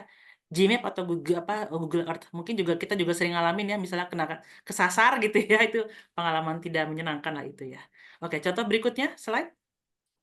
Nah, sekarang gimana Kak kalau misalnya kita ada hoax nih? Nah, Bapak Ibu bisa ngapain? Bisa ngelaporin gitu. Mungkin tadi kita, kalau ngerespon saya merasa nggak punya nggak punya kekuatan ya, atau bahasanya nggak punya kemampuan untuk ngecek. Nah, Bapak Ibu lapor aja. Kemana ini nomornya bisa disimpan Bapak Ibu ya, ke cekfakta.com bisa, ini nomor sudah saya share. Atau di slide berikutnya, ini kata admin yang bocor boleh dibantu dulu dong. Webinar Oke, terima kasih. Atau Bapak Ibu bisa gunakan nomornya Mavindo ya. Tadi nomornya Cek Fakta, ini nomor Mavindo untuk ngelapor juga bisa menggunakan Kalimasa dan namanya. Tapi ingat ya, ini chatbot ya, bukan tempat curhat ya. Ntar lagi punya masalah curhat ke chatbot. Beda kamar Bapak Ibu ya. Kalau curhat nanti carilah ke guru atau ke orang yang berkepentingan kayak gitu. Jadi teman-teman ini menggunakan chatbot bisa digunakan juga. Slide berikutnya. Ini bisa juga Bapak Ibu ngecek melalui situs-situs yang sudah ada. Jadi nanti cari aja kata kuncinya, misalnya ke termbox.id, ini punya Mavindo, atau cekfakta.com, cari kata kuncinya. Bisa Bapak Ibu nih nemu misalnya ada temuan di aplikasi percakapan misalnya ada tentang bansos gitu ya. Nah, ketik aja nanti dia akan muncul artikel-artikel yang memang terkait dengan hal tersebut. Seperti itu. Oke, lanjut slide. Nah, sekarang saya masuk ke bagian 2, bagian terakhir, keamanan digital. Konteksnya apa sih? Kenapa kita perlu ngebahas ini ya? Karena jangan-jangan selama ini kita tuh nggak ngeh ya bahwa ternyata saya rentan nih. Kenapa tiba-tiba di handphone saya kok banyak banget chat masuk atau link-link yang masuk saya nggak kenal misalnya. Jangan-jangan karena kitanya ya kita berbagi data tanpa kita sadari teman-teman ya. Nah ini kita coba akan ngupas ini tapi karena waktu terbatas. Ini kalau dari waktu saya cuma waktu 5 menit atau 10 menit ya. Jadi saya akan secara umum aja, nanti mungkin dalam diskusi kita bisa perdalam seperti itu. Nah, bagian ini saya akan cerita tentang gimana sih, kita udah aman belum sih di digital kita, terus gimana caranya untuk ngamanin secara singkatnya. Oke, slide. Nah, sekarang Bapak Ibu, saya mau ngecek dulu. Bapak Ibu coba cek, buka Google di handphonenya masing-masing. Ini cara kita ngecek ya. Data kita ada kesebar di mana aja nih. Misalnya Pak Tisna Suryana, cari di Google Pak. Bapak udah muncul nggak di Google? Banyak nggak yang bahas Bapak misalnya? Atau Bu Dewi misalnya, atau Bu Cici misalnya, atau Bu Putih dan sebagainya. Silakan cek Bapak Ibu. Ngecek nih, data-data kita di Google ada apa saja. Jangan-jangan selama ini nih, nggak sengaja nih kan kadang kita suka ada banyak acara ya jadi panitia misalnya share lah itu nomor handphone di situ tanpa sengaja masih tertinggal di situ. Nah itu rentan tuh ada orang jahat bisa jadi ngambil nomor kita nanti tiba-tiba dikirim SMS atau SMS masih mana ya sih sekarang WhatsApp ya di WhatsApp dengan misalnya dia menginfokan Bapak ini anaknya bla bla bla misalnya kayak gitu kadang kan bisa jadi seperti itu. Jadi kita cek lagi data kita seberapa banyak data kita yang tersebar di sana itu juga menjadi penting ya karena untuk bisa tahu nih bisa jadi tanpa sengaja saya lupa menghapus misalnya atau misalnya saya lupa untuk menghilangkan atau dan sebagainya. Ini pertama ngecek dulu berapa banyak data kita tersebar. Oke, slide berikutnya. Nah, ini saya ada sebuah tips lagi. Bapak Ibu kan punya email pasti ya, banyak hal nih. Kita juga perlu cek email kita nih pernah dibongkar orang nggak sih gitu loh. Ini juga kita perlu waspada. Kenapa? Karena bisa jadi email kita tuh udah nggak aman. Artinya ya kita perlu bikin email baru misalnya. Atau kita perlu ganti passwordnya misalnya. Ini saya ada beberapa rekomendasi. Ada namanya periksadata.com atau menggunakan namanya Have I Been Pwned tapi pwned.com ya teman-teman. Jadi nanti tinggal masukin aja email Bapak Ibu buat dicek sama situs tersebut. Kira-kira apakah email kita ini selama ini aman aja atau pernah coba dibobol orang gitu. Ini salah satu cara untuk meriksa kita gitu. Oke, slide berikutnya. Oke, ini tentang data digital. Nah, ini juga tips yang penting juga Bapak Ibu ya. Mungkin secara nggak sadar nih, kita mengunggah data-data yang rentan. Seperti apa sih data-data yang penting itu misalnya kayak nih, nomor HP, KTP ya, ijazah, paspor, kartu keluarga. Ini kalau bahasa kita jangan pernah dibagikan. Karena apa? Karena ya tadi kita nggak tahu ya, tiba-tiba nih ada orang ujuk-ujuk ada pinjaman online gitu ya. Bisa jadi kita nggak sengaja, kita naruh KTP kita di mana di medsos misalnya itu ada orang jahat yang ngambil misalnya itu juga rentan seperti itu. Jadi ini penting banget kita jangan unggah data-data pribadi, hindari mengunggah foto wajah yang dilihat publik itu juga penting. Terus gunakan email dan nomor yang berbeda sebaiknya pada saat kegiatan misalnya seperti atau kita kesibukan sehari-hari itu sangat tuh dibedakan. Nah juga ini juga hal yang terkait dengan foto ini sebenarnya kalau untuk kalau di kadang kita kan suka ini ya suka senang ya bisa mengunggah foto anak kecil misalnya juga hati-hati Bapak Ibu pastikan ada izin atau konsen dari orang tua gitu karena itu juga rentan ada kasus-kasus di mana foto-foto ini digunakan oleh orang yang tidak bertanggung jawab misalnya dia memang ada satu orang-orang yang suka dengan foto anak kecil ya bisa dimanfaatin Bapak Ibu jadi untuk foto ini juga penting sebaiknya Bapak Ibu untuk konsen ya izin gitu jangan sampai kita wah ada foto anak orang nih lucu diunggah tanpa izin itu juga berbahaya ya saya tidak rekomendasikan dan kita harus hindari ya. Mungkin kita kemarin kebiasaan nih sekarang kita sebenarnya tidak dilakukan. Oke, slide berikutnya Bu. Facebook banyak tuh, Bu. Banyak ya Ibu ya. Iya, apalagi foto yang nggak pakai baju misalnya gitu itu juga sebaiknya di stop dari sekarang deh. Nah, kata sandi ini juga penting Bapak Ibu teman-teman semua. Kita bisa ngecek nih password saya jangan-jangan selama ini ya cuma 123456. Nah itu caranya gimana? Buka namanya passwordmonster.com. Sorry, ini buat ngecek password kita ini kalau misalnya dibongkar sama bahasanya hacker atau siapa ini dia butuh berapa lama sih buat dibongkar gitu. Jadi bahkan bisa jadi ada yang passwordnya tuh gampang banget dibongkar atau misalnya dia passwordnya ini butuh bertahun-tahun untuk dibongkar gitu. Jadi kalau bahasa kita baiknya gimana Kak kalau password yang boleh disarankan? Sebaiknya passwordnya itu dia gabungan antara huruf dengan ini ya apa angka gitu. Jadi kalau bahasa kita kayak bahasa alay lah gitu kalau bahasa kita ya. Misalnya A-nya diganti 4 ya gitu-gitu atau ada tanda strik bawah dan sebagainya. Itu lebih disarankan karena tadi akan lebih sulit dia untuk bisa membongkar dibandingkan kita bikin yang sederhana ya misalnya apa sih 12345 atau QWERTY ya itu yang paling sering gampang banget gitu. Atau cek berkala 3 bulan sekali itu idealnya bagusnya diganti seperti itu. Memang agak ribet ya, tapi ya ribet sama demi keamanan juga ya teman-teman. Slide berikutnya boleh? Nah ini juga penting Bapak Ibu, saya mau ngecek nih di sini semua sudah aktifkan ini belum?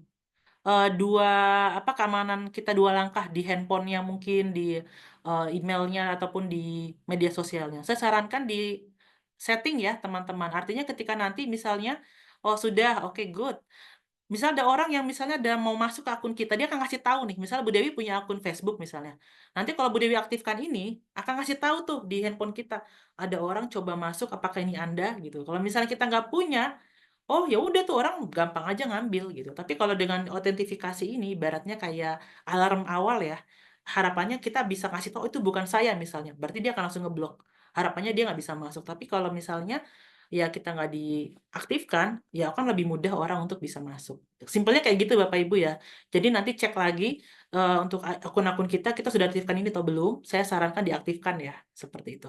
Nanti dia akan kasih nomor-nomor yang untuk memastikan untuk dikonfirmasi lah bahasanya kayak gitu. Slide berikutnya. Ini bagian terakhir sepertinya nih. Ya, ini bagian terakhir Bapak Ibu terkait dengan keamanan digital kita. Ini juga penting ya. Kita cek nih. Ini ada kolom. Kalau misalnya Bapak Ibu kebanyakan jawab iya atau tidak ya. Nih kalau kebanyakan jawab iya, berarti bagus nih. Misal, handphonenya pakai password nggak? Kan sekarang di awal ya, ketika buka handphone pertama kali tuh, nah yang ini nih, kadang dia ada password yang pakai pola atau pakai nomor ya. Nah, kalau sudah pakai, itu berarti oke, bagus. Tapi kalau belum nih, nanti kalau ternyata ya bukannya kita doain jelek-jelek ya, misalnya jatuh di jalan, ada orang nemu, wih, kebuka nih handphonenya, wah langsung kemana-mana, tiba-tiba transaksi digital, check out barang, tiba-tiba dia ke Tokped, tiba-tiba kita punya tagihan tanpa disadari, itu hati-hati. Karena kepentingannya keamanan. Karena kan di handphone kita sekarang udah campur ya, sama duit, sama transfer ya. Jadi pasti transfer juga. Nah, terus juga nih update sistem kita nih di handphone. Nah, kadang mungkin kita nggak ngeh ya, ternyata update kita nggak lupa diupdate nih sistemnya. Nah, diupdate aja karena siapa tahu untuk menghalau ibaratnya virus-virus yang baru yang mungkin akan masuk. Di sini banyak ya. Nah, ini hal yang simpel tapi mungkin kita nggak ngeh. Hindari pakai wifi publik. Misalnya gini, contoh kan orang kebiasaan ya di kafe misalnya atau nunggu di terminal. Sekolah juga wifi publik ya. Nah, hati-hati Bu, Bapak Ibu. Kenapa? Karena apalagi Ibu pas lagi akses WiFi, Bapak Ibu misalnya menggunakan transaksi belanja atau transaksi keuangan. Kita nggak pernah tahu di luar sana bisa jadi ada orang-orang yang berniat jahat ngambil tuh. Ketika Bapak Ibu transaksi, dia akan mengcopy gitu loh. Mengcopy misalnya tadi password kita, nanti dia bisa menggunakan itu untuk transaksi. Jadi saya menyarankan hindari wifi publik ya untuk transaksi, atau kalau nggak banget penting banget, mendingan pakai internet sendiri aja deh, itu paling aman gitu ya. Oke, slide berikutnya nih bagian terakhir, saya mau ngambil kesimpulannya. Apa sih kesimpulannya ya dari sesi saya? Kita perlu refleksi diri juga ya. Kita selama ini sudah berpikir kritis belum sih gitu? Apakah saya termasuk orang yang mudah emosi, ada informasi langsung dibagi gitu? Atau saya tipe yang udah deh saya tunggu dulu nih, saya cek dulu nih gitu. Atau saya tipe yang seperti apa? Ini kita perlu berpikir, kita perlu merenung ya sejenak ya. Saya masuk kategori ini atau enggak gitu. Atau yang kedua, saya untuk akun saya udah ngamanin belum ya? Jangan-jangan kita cuek nih. Udahlah biarin aja, ntar juga nggak ada yang akan masuk gitu. Karena saya pernah ada satu workshop ya, itu sangat buat saya sangat dalam. Narasumbernya bilang gini, nggak ada orang siapapun di dunia yang aman dari kejahatan digital. Ini tinggal tunggu waktu aja gitu. Mungkin saya bisa jadi korban juga gitu. Ini masalah ibarat apa ya, nunggu apes lah bahasanya ya Bapak Ibu ya. Jadi inilah kenapa penting banget kita mulai aware tentang isu ini, tentang keamanan juga. Nah, terus berikutnya kita udah belum sih mengajak sekitar kita ya terkait dengan bijak dalam informasi digital, nggak langsung sharing, apa bahasanya sih? Saring sebelum sharing ya, itu yang kita bisa tanamkan gitu. Dan berikutnya, kita bisa mau dari sekarang, yang paling mudah dulu. Misalnya apa sih paling mudah ya tadi, misalnya nggak buru-buru ngebagi gitu. Terus kalau hal yang belum jelas, kita jangan langsung dibagikan. Atau cek dulu nih ke Mavindo misalnya. Atau nanti Bapak Ibu bisa menggunakan tools-tools yang banyak yang bisa dipakai untuk periksa fakta ya, bisa dipakai. Gitu. Jadi atau misalnya yang paling sederhana, cek password kita dulu nih, jangan-jangan password kita nggak aman gitu loh. Jadi Bapak Ibu, ini 3 hal menjadi kesimpulan sesi pada hari ini, dan slide berikutnya boleh Kakak. Nah, terima kasih, semoga bermanfaat, dan nanti kita bisa diskusi ya lebih lanjut terkait dengan sesi saya pada hari ini. Terima kasih. Saya kembalikan kepada Kakak MC kita, Ibu Dewi. Silakan Ibu. Terima kasih Bu, ya Allah benar-benar kita dapat pencerahan ya. Kalau saya Bu, nanti saya ganti kata sandi saya ya. Udah lama banget ini. Jadi minimal kita mengganti kata sandi terus secara berkala, misal 3 bulan sekali untuk mengantisipasi ya jika ada tadi ya hack ya, kebocoran. Kalau saya Betul. takutnya akun TikTok saya ini yang kena hack ini. Iya, Soalnya iya. pendapatan saya hampir setara dengan kasih. Luar biasa. Wah, Ibu ini ya, TikTok. TikTokers juga ya. Mohon maaf pamer ini. Biar termotivasi cari duit di media sosial. Oke. Baik, terima kasih Ibu narasumber, Bu Eni. Ya Allah, benar-benar kita semua dapat pencerahan ya Bapak Ibu terkait tentang kita bagaimana cara kita mengamankan ini akun kita ya. Kemudian bijak dalam berinternet juga di media sosial. Mampu apa namanya tahu gitu mana yang miss, kemudian dis, kemudian mal ya, mal informasi. Oke, baik Bapak Ibu, terima kasih. Nanti ada sesi tanya jawab Bu Eni di sesi berikutnya. Dan untuk kali ini, mari kita dengarkan bersama dulu paparan dari narasumber yang kedua, yaitu Ibu Kori, dan saya akan perkenalkan dulu kepada semuanya peserta webinar. Oke, untuk narasumber yang kedua kita kali ini adalah Ibu Koriah Rahmawati STMM, tempat tanggal lahir dari Gunung Kidul 13 Juni 1977. Beliau adalah guru kimia di SMA 7 Tangerang Selatan. Beliau adalah guru penggerak Angkatan 6 dan juga sebagai pengajar praktik di Angkatan 10 di tahun ini ya. Kemudian beliau adalah narasumber NSBPB Kemdikbud Angkatan 3. Beliau adalah Ketua Korwil Guru Penggerak SMA SMK SKH Tangerang Selatan dan juga sebagai penggerak komunitas guru penggerak SMA SMK SKH Banten. Dan ini adalah webinar kali ini beliau yang memang betul-betul aktif mengiring kami supaya ya tadi ya bisa berjalan lancar sampai dengan berlangsungnya ini adalah peran dari beliau. Silakan kepada Bu Koriah Rahmawati, dipersilahkan.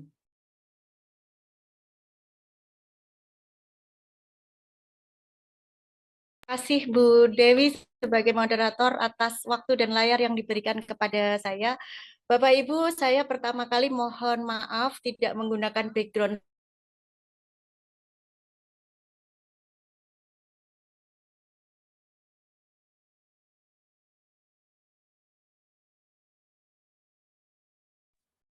Suaranya hilang, Bu ya.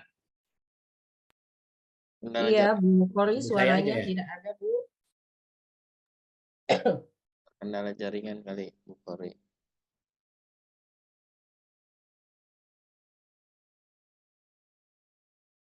Mohon bersabar ya Bapak Ibu. Ada peserta didik juga ya. Nanti di sesi akhir ada coaching klinik untuk ini, untuk persyaratan mendaftar di lomba. Jadi diikuti sampai akhir ya anak-anak.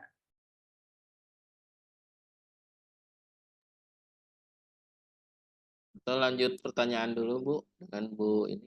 Baik, ini ada kendala jaringan mungkin ya di Ibu narasumber yang kedua.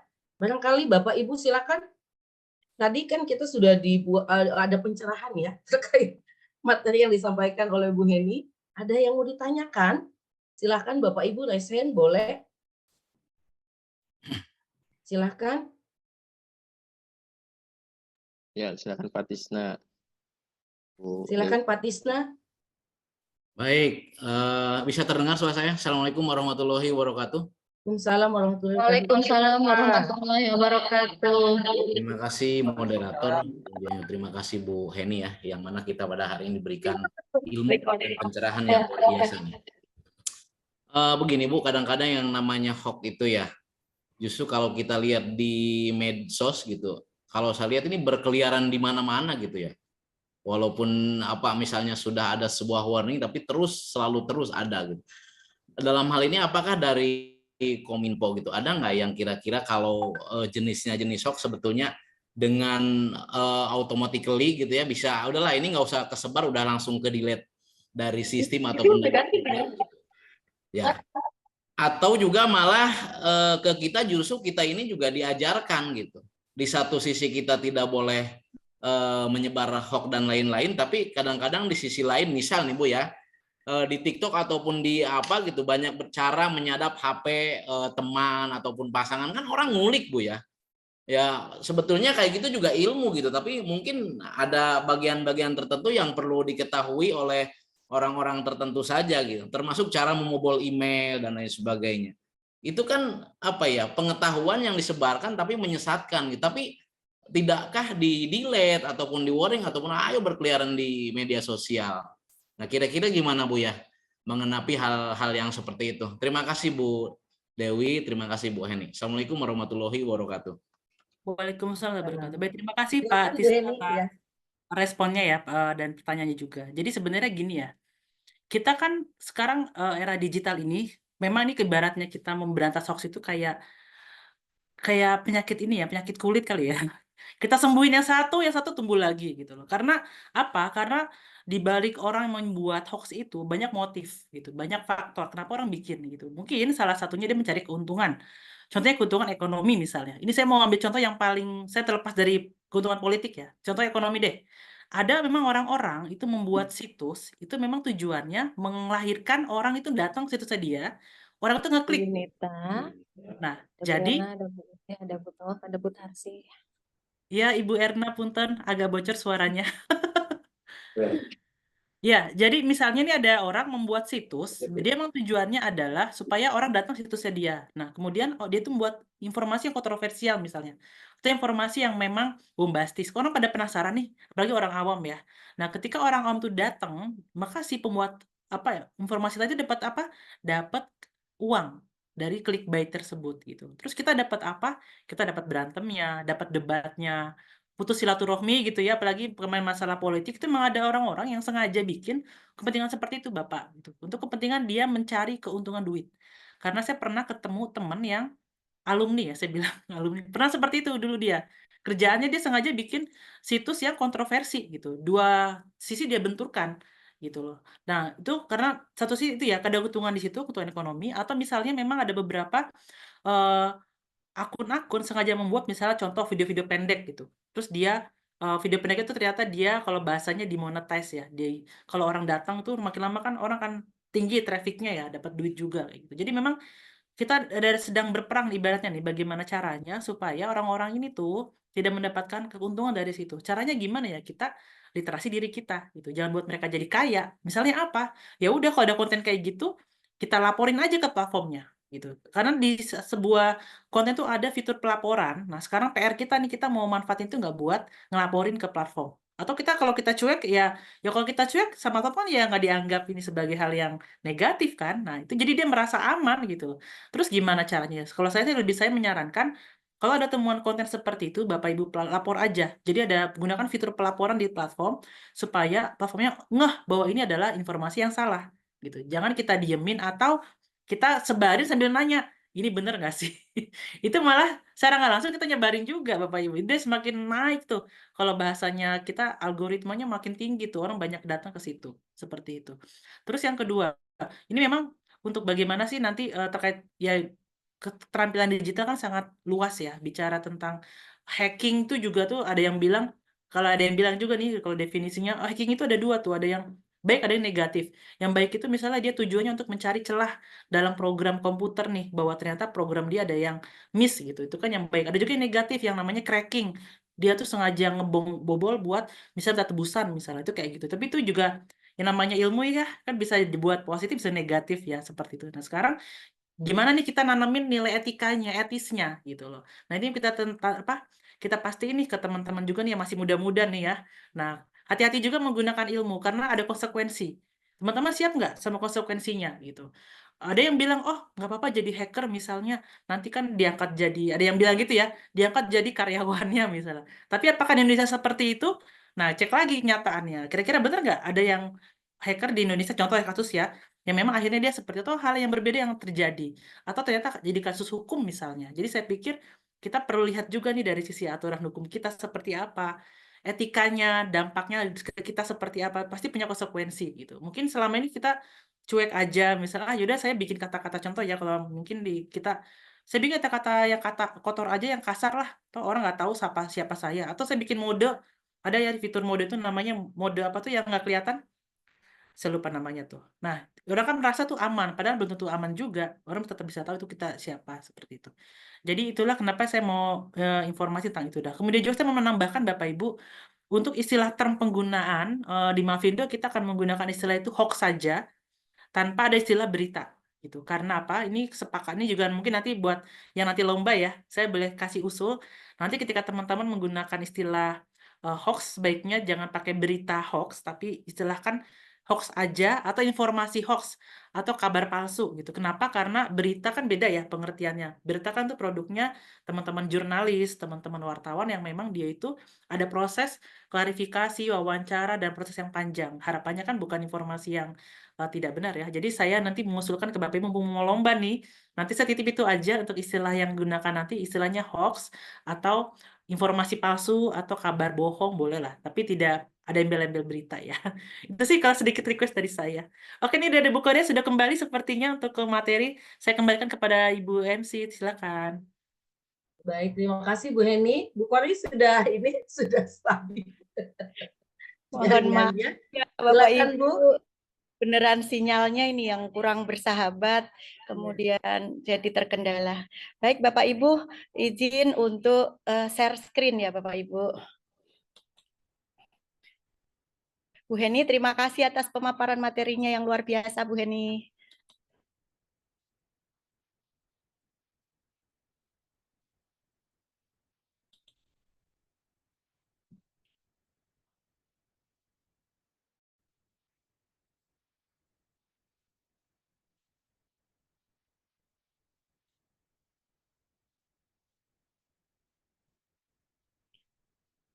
Apakah sudah tampil Bapak Ibu?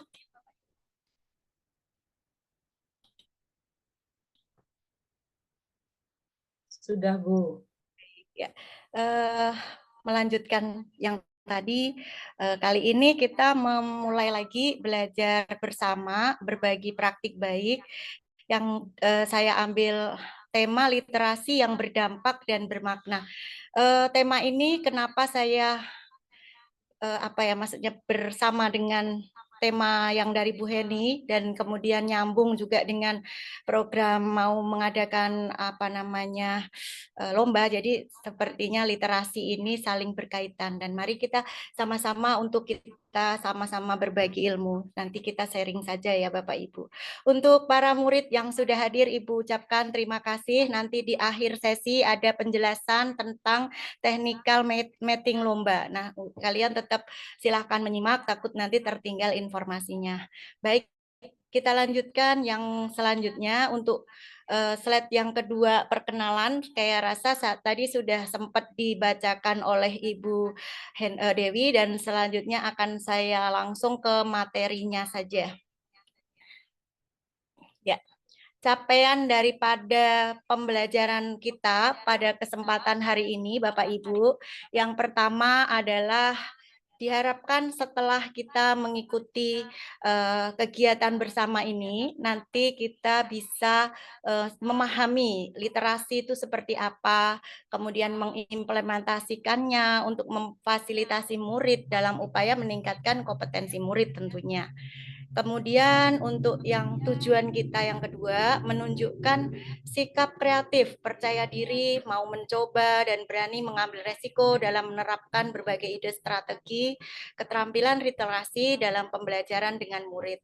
Dan yang ketiga, mungkin kita nanti bisa mempunyai wawasan baru atau kemudian bisa berbagi informasi ketika di sekolah Bapak Ibu ada yang lain bisa kita sampaikan pada saat kita berdiskusi, yaitu menyusun program keterampilan literasi numerasi sebagai upaya untuk meningkatkan rapot sekolah. Baik Bapak Ibu, lanjut saja. Sekarang kita masuk ke slide yang selanjutnya. Nah, apa itu literasi? Kalau kita membahas tentang literasi ada banyak versi atau pendapat. Nah, mungkin ini yang yang umum saja kita ambil dari UNESCO, kemudian National Institute for Literacy dan Education Development Center. Menurut UNESCO, yang disebut literasi adalah seperangkat keterampilan nyata dalam membaca, menulis, terlepas dari konteks didapat oleh siapa dan dari siapa. Kemudian kalau menurut National Institute for Literacy, literasi dimaksudkan adalah kemampuan individu dalam membaca, menulis, dan berbicara, menghitung, serta memecahkan masalah. Dan yang terakhir, menurut Education Development Center, literasi diartikan sebagai kemampuan dalam membaca kata dan membaca dunia. Dari tiga pengertian ini saja Bapak Ibu, kalau kita sebagai guru memahami bahwasanya yang disebut dengan literasi itu tidak hanya sekedar membaca ataupun menulis, sebenarnya seperti itu. Namun ketika kita mendengar kata ikro, bacalah, berarti apa yang dimaksud dengan membaca? Sebenarnya adalah kita dihadapkan pada apa yang kita alami atau kontekstual.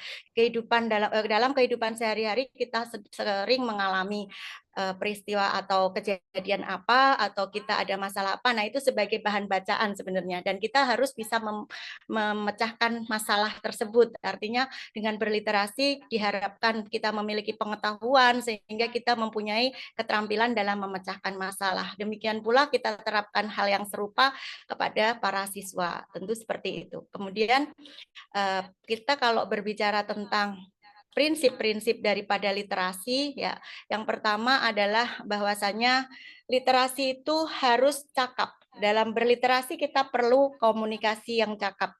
Kemudian kita juga artinya bagaimana? Artinya ketika kita sering membaca, mempunyai pengetahuan, maka kita akan mampu untuk berkomunikasi atau menyampaikan ide dan gagasan kita kepada orang lain. Nah, kemudian di dalam literasi juga kita harus menghargai perbedaan. Ketika kita berada di dalam satu kelas saja misalkan, pasti kita beragam murid yang kita temui. Nah, dari di situ dan bagi anak-anak murid Ibu, pasti kalian dalam berteman juga ada perbedaan atau mungkin suku, ras, dan seterusnya, agama, dan semuanya itu kita harus saling menghargai. Nah, itu merupakan prinsip literasi daripada ketika kita melihat kondisi yang kita alami. Kemudian, literasi itu wajib berlangsung pada satu kurikulum. Tidak ada kurikulum apapun yang tidak mendorong untuk kegiatan berliterasi, mulai dari KTSP sampai dengan kurikulum merdeka dan sekarang menjadi kurikulum nasional. Literasi itu sangat diperlukan karena ibarat kata membaca itu bisa membuka wawasan atau jendela kita gitu ya. Kemudian literasi itu harus berimbang, artinya dari kebutuhan murid kita yang berbeda-beda misalkan, atau murid dari kebutuhan yang berbeda-beda harus bisa seimbang untuk mensikapinya. Intinya seperti itu. Kemudian yang terakhir yaitu manfaat literasi. Sebelum kita bagaimana mempraktikannya, kita mempelajari teorinya dulu ya Bu, Bapak Ibu. Manfaat literasi itu yang pertama tentu dengan memperkaya kosakata yang dimiliki. Orang yang banyak membaca pasti kosakatanya akan lebih banyak daripada yang tidak. Kemudian yang kedua memaksimalkan kerja otak, karena kalau kita sering membaca itu kita lebih susah untuk mudah hilang ingatan atau pikun gitu ya dalam kategorinya gitu. Kita tuh akan lebih terus masih otak atau pemikiran kita itu masih fresh gitu kasarnya gitu ya. Kemudian memperluas wawasan karena dengan adanya informasi baru. Kemudian yang keempat adalah meningkatkan kemampuan verbal dalam menyampaikan ide. Tentu ya seperti yang saya utarakan tadi, ketika banyak pengetahuan, maka kita akan mudah berbagi informasi atau ide kepada sesama atau teman-temannya. Kemudian tentu kalau kalian dan para murid-murid mampu berpikir kritis dengan membaca, pasti kalian juga mampu untuk berpikir kritis. Kemudian meningkatkan konsentrasi dan fokus. Baik Bapak Ibu, kita lanjut ke bagaimana sebenarnya setelah kita mengetahui manfaat, kemudian pengertian serta prinsip, maka kita kenal dulu dengan yang namanya literasi dasar. Jadi sebenarnya yang sering kita kenal, literasi itu hanya membaca, menulis. Bukan literasi itu milik guru bahasa Indonesia, sedangkan numerasi itu bukan hanya milik guru matematika. Karena seolah-olah literasi itu membaca tulis, kalau numerasi itu hitung-hitungan angka, itu tidak seperti itu.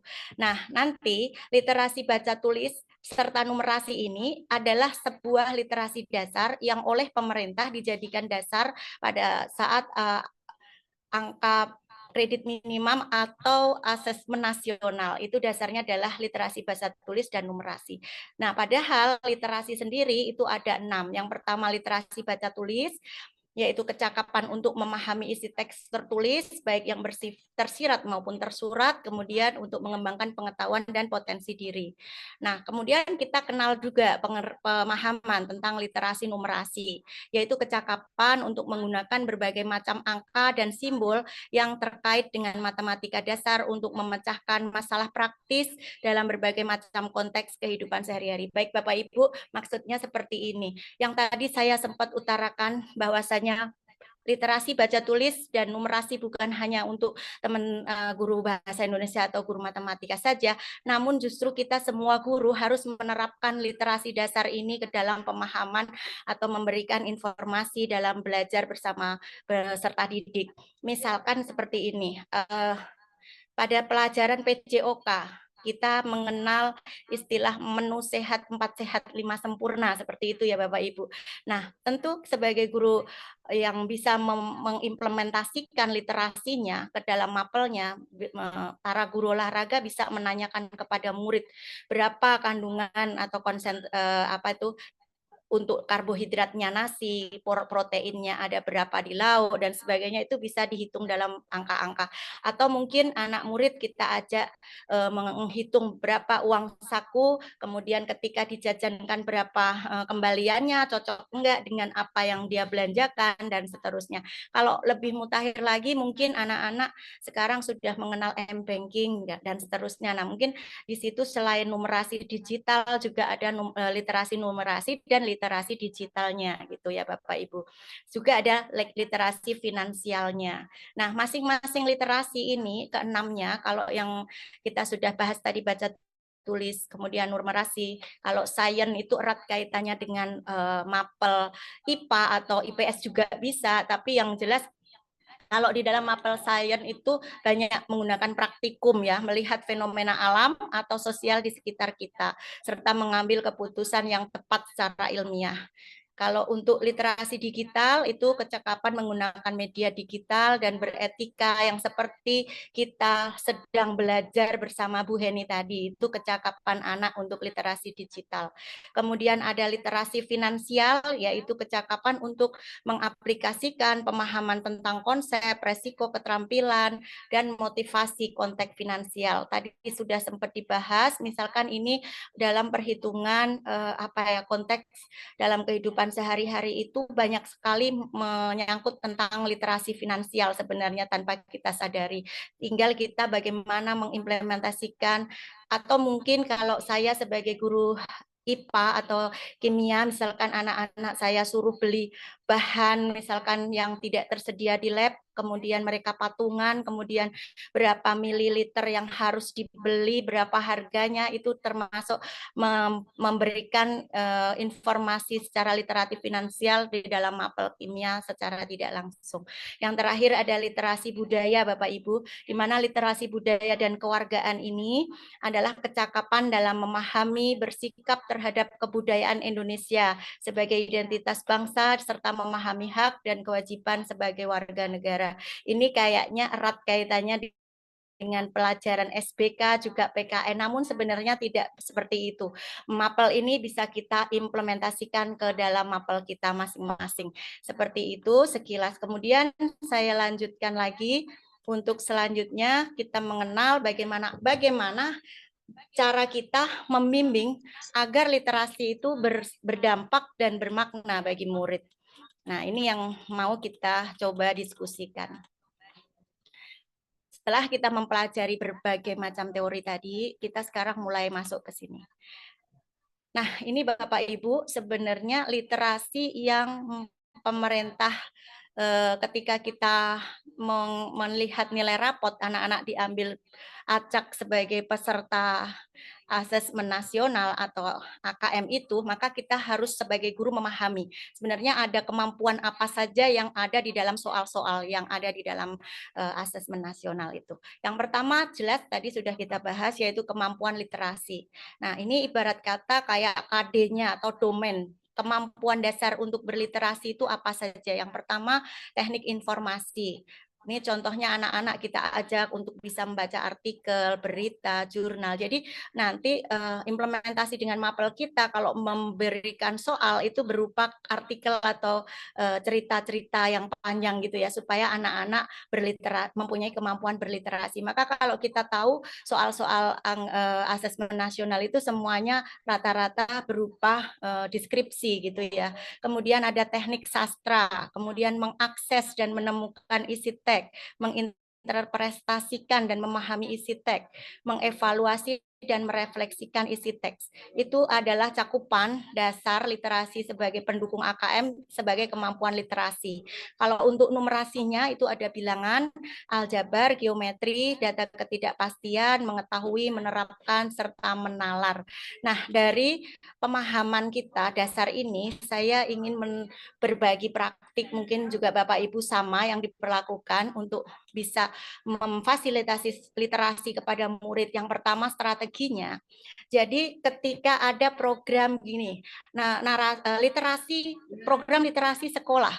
Nah, kalau kita tidak memahami terlebih dahulu makna dan esensial dari literasi, tentu kita hanya akan menyuruh murid silakan bawa buku yang bukan buku pelajaran, artinya buku-buku yang kalian gemari. Setelah itu diberikanlah waktu sekitar misalkan bebas mau seminggu dalam 1 hari, misalkan 2 jam, atau ada yang ngambil seharinya 15 menit di awal pertemuan, dan guru atau wali kelas yang berada di kelas, dia hanya diam menunggu karena tidak tahu apa yang harus difasilitasikan ke murid. Dan murid juga tentu hanya membaca dan tentu tidak ada action atau bagaimana itu. Nah, itu sangat tidak kita hendaki ya. Jadi sebelum ini strategi literasi itu kita bagi atau kita kelompokkan menjadi 3 Bapak Ibu. Yang pertama sebelum membaca. Jadi misalkan minggu pertama kegiatan yang kita lakukan bersama murid ya cukup aja analisa cover. Kemudian menebak isi daripada buku tadi, kemudian menyusun hal-hal apa yang ingin diketahui tanpa baca, kita ajak murid-murid menganalisa cover, kemudian menebak isi bukunya, menyusun hal-hal apa yang ingin diketahui. Nah, ini dilakukan dan Bapak Ibu bikinkan LKPD, mungkin seperti itu. Kemudian selama membaca, ini mungkin pertemuan kedua gitu ya. Kita catat kalau memang pertemuan pertama nanti yang cukup satu selesai, kita di kedua ini butuh waktu. Nah, ini bisa 2 dan ketiga gitu ya, disesuaikan saja. Anak-anak kita minta untuk mencatat kata sulit, kemudian menuliskan. Kemudian anak-anak kita minta untuk menulis kalimat penting. Silakan untuk menghafal kosakata baru, misalkan ini ada di pertemuan selama membaca. Nah, kemudian setelah membaca, anak-anak diharapkan oleh kita bisa menjelaskan apa ide pokok, apa pesan moral, apa isi bacaan, bagaimana karakter tokohnya, kalau ada alur konflik, kemudian bagaimana kesimpulannya. Nah, setelah tahap mereka bisa mengidentifikasi pertanyaan tersebut, kita ajak mereka untuk bisa storytelling atau public speaking. Kemudian yang terakhir adalah mengcreate isi bacaan atau membuat karya setelah mereka mengerti daripada isi bacaan. Nah, kemudian sebelum kita bahas, coba kita lanjutkan lagi, nanti kita akan senang untuk berdiskusi dengan Bapak Ibu ya. Ya, bagaimana setelah strategi itu, selain kita terapkan di dalam strategi untuk sebelum membaca, pada saat membaca, dan sesudah membaca, untuk bisa mendukung literasi murid kita, itu kita juga membuat asesmen yang mendukung dalam keberhasilan program literasi kita, di mana yang biasanya kita hanya memberikan soal objektif pilihan ganda 1 jawaban tepat, mungkin kali ini harus kita kembangkan dengan PG jawabannya lebih dari 1. Kemudian kita bisa menjodohkan isian soal-soal isian singkat maupun panjang, jadi seperti itu. Kemudian kita juga bikin pertanyaan imajinatif. Pertanyaan imajinatif itu misalkan seperti ini. Kalau kita tanya kepada murid kita, ibu kota Indonesia, pasti mereka akan tahu jawabannya mudah, Jakarta. Namun itu bukan imajinatif karena tidak membangun imajinasi murid. Nah, kita bikin pertanyaan yang bisa murid itu mengembangkan imajinasinya. Misalnya pertanyaannya, kalau kamu jadi presiden Indonesia, ibu kota negaranya ini mau kamu bawa kemana? Misalkan seperti itu. Tentu akan berbeda satu orang dengan yang lain. Mungkin si A akan bilang, oh saya bawa ke Padang, Bu, karena saya senang di sana banyak rendang, misalkan, atau yang lain, tergantung dari imajinatif daripada murid. Kemudian kita juga dalam berasesmen kepada murid, kita juga memberikan pertanyaan terbuka. Pertanyaan terbuka itu biasanya diawali dengan mengapa, bagaimana, apa. Bukan hanya pertanyaan ya atau tidak, seperti itu. Nah, sebagai contoh saya ambil 2 ditambah 3 itu tertutup, karena anak hanya dapat menjawab 2 ditambah 3, 5. Udah eksak, udah pasti. Namun kita bikin pertanyaan kita menjadi terbuka. 5 sama dengan berapa tambah berapa. Berarti itu mendukung juga dalam proses daripada asesmen murid. Kemudian asesmen yang lain, pertanyaannya itu harus bersifat produktif, Bapak Ibu. Jadi kita kalau bertanya kepada murid, itu murid jadi mempunyai pengalaman yang lebih bermakna dari pertanyaan kita. Kita beri gambar urbanisasi, misalkan seperti ini. Nah, kita tanya kepada murid, apa yang mendorong urbanisasi?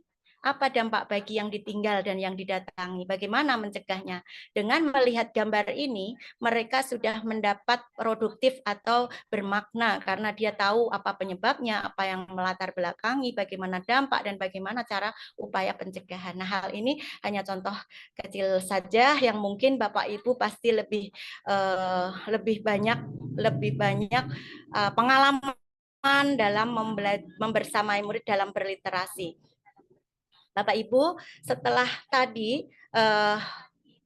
pertama kan membaca sebelum membaca apa yang kita lakukan, kemudian pada saat membaca, dan yang terakhir sesudah membaca ada kalimat yang terakhir mengkarya hasil daripada itu tadi, hasil membaca buku. Yang pertama mungkin kita bisa arahkan murid-murid untuk antologi, membuat karya buku secara bersama. Diferensiasi di kelas pasti akan Bapak Ibu temuin, misalkan ada anak yang gemar dengan seni, ada yang ketika membaca ada yang hobinya misalkan memang karya sastra dan yang lain sebagainya, biarkan mereka berkelompok berkumpul untuk membentuk sebuah karya buku antologi. Misalkan antologi puisi dari kelas sekian atau yang lain gitu ya, yang suka eksak ya mungkin contoh-contoh soal penyelesaian fisika atau dan yang mereka membuat satu soal sendiri, menjawabnya atau bank soal yang dibuat sebagai antologi, dan itu tentu mereka akan sangat bermakna ketika menjadi seorang penulis maupun penulisnya secara bersama-sama. Kemudian di ekskul kita bisa memasukkan klub buku, itu maksudnya untuk apa ya namanya klub ekskul untuk penulis buku misalkan kayak gini. Kemudian nanti ada narasi visual. Nah, narasi visual itu saya terimajinasi dari teman saya yang seorang guru seni budaya. Ketika saya melihat di mejanya itu banyak karya siswa yang mendorong saya untuk bertanya. Ternyata sudah memahami bahwasanya setelah membaca buku, anak diberikan tugas untuk menceritakan isi buku namun berupa karya, berupa gambar gitu dan dibukukan. Itu luar biasa, anak-anak akan semakin tertantang dan terminat untuk membaca. Kemudian ada mading kelas, yang dimana mading itu jangan satu kali pasang sampai sekolahnya selesai ya, hanya itu, namun bisa dirubah setiap minggu atau per bulan sehingga yang membaca juga tertarik, yang membuat juga semakin berkreatif gitu. Kemudian ada pohon literasi di tiap mading, kemudian kita juga bisa memberikan pojok literasi atau spot literasi, kemudian ada lagi pertunjukan karya sastra, bisa kita masukkan ke P5 gitu ya, dalam pagelaran ada karya sastra, di mana karya sastra ini juga mendorong untuk proses literasi. Berbagai, kemudian ada pemberdayaan perpustakaan, kalau perlu ya perpustakaannya itu yang online yang sudah mengikuti keinginan murid ya, tidak seperti sekarang kita sering melihat bukunya masih buku yang lama mungkin belum update gitu ya, tapi tidak ada masalah sebenarnya, buku lama buku baru tidak terlalu banyak berbeda materinya, namun mungkin kalau ada fasilitas kenapa tidak dengan perpustakaan online seperti itu. Nah, kemudian Bapak Ibu, baik antologi apapun ini, apa narasi visual dan ini pojok literasi terutama ya, misalkan atau mading itu bisa kita lombakan ke dalam tiap-tiap kelas gitu. Lalu Bapak Ibu, saya sudah sampai slide yang mana, sebentar ya Bapak Ibu. Saya ingin nanti Bapak Ibu memberikan pendapat, sharing ide. Jadi di sini kita sama-sama berbagi. Tidak ada yang lebih pintar, tidak ada yang itu, karena sama semuanya. Nah, Bapak Ibu, selain disebutkan ini, ternyata kita juga bisa masukkan ke ice breaking ketika kita biar anak menjadi fokus atau mindfulness ketika mengikuti pembelajaran kita. Nah, bagaimana literasi kok bisa dimasukkan ke ice breaking? Saya akan ambil contoh ini. Ini untuk memfokuskan. Nah, coba Bu Dewi bantu saya untuk melihat para peserta, kira-kira kita kalau ice breaking seperti ini, apakah sudah ada yang bisa ketemu jawabannya? Mungkin nanti bisa Bu Heni juga untuk memberikan kalau enggak ya nanti kita dari kami nggak Bapak. Silahkan Bapak Ibu yang bisa menjawab pertanyaan ini. Ini kan termasuk salah satu literasi numerasi yang kita masukkan dalam ice breaking. Dan saya juga ingin Bapak Ibu apakah yang hadir sudah tidur atau sudah pergi, tidak mau dengan materi yang sudah sangat familiar dilakukan sehari-hari ini.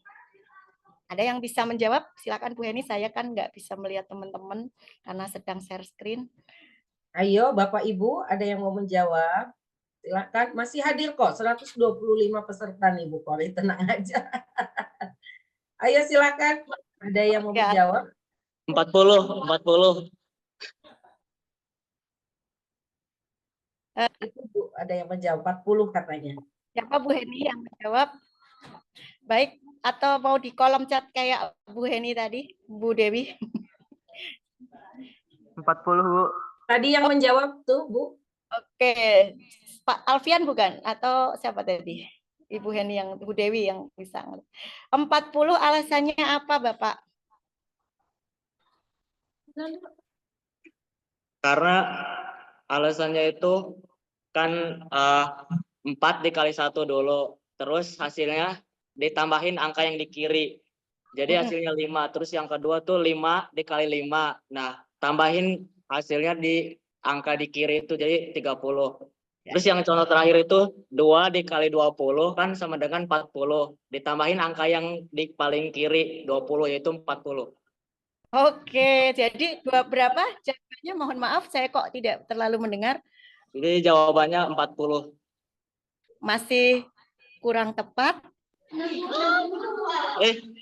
Bu, 60, 60, Bu. Wah, yang Kan 60 2 dikali 20, 2 dikali 20 kan 40. Terus 40 ditambah 20, 60. Nah, baru betul. Tepuk tangan buat Pak Alfi ya. Pak, Dari murid ya ini ya, adik ya, Muhammad Alfa Rizky, SMA berapa?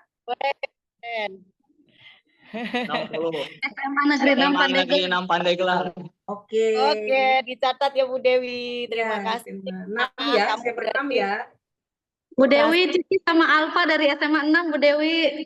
Ya, Muhammad Alfa Rizky dari SMA 6 ya. Cici dan Alfa dari SMA 6. Oke. Ya. Satu lagi coba kita, Bapak Ibu, silahkan, dan murid-murid, anak-anak semua silahkan. Apa ini jawabannya?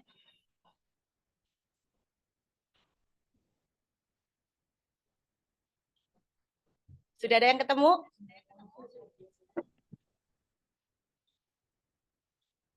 Bagaimana ini keterampilan literasi dan numerasi saya gabungkan dalam pertanyaan tersebut?